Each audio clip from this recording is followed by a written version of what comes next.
Oh, look. Not another polar bear video.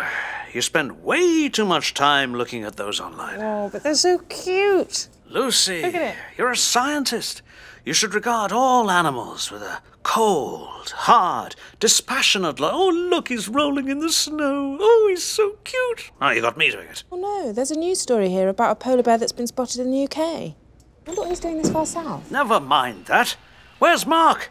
He should have returned from his fact-finding trip to the Arctic by now. I don't know why the channel sent him. He couldn't find a fact if it painted himself blue and kicked him up the bum. Perhaps it is because he is good-looking, charming, and popular with the target audience. What? What? Mark in the house. Finally! How was the Arctic? Oh, it was wicked loose. Totally cool.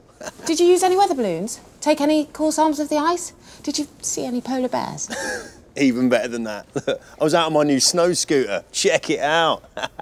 Look, I've got it parked outside. You were supposed to be on a fact-finding mission. Yeah, I was. And I found out that snow scooters are sick.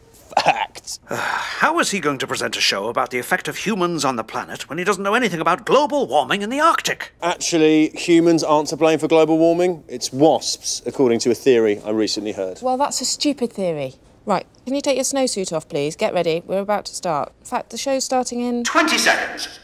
I'm going out for a sandwich at 21. What? Right, what he said, apart from the sandwich section. Come on.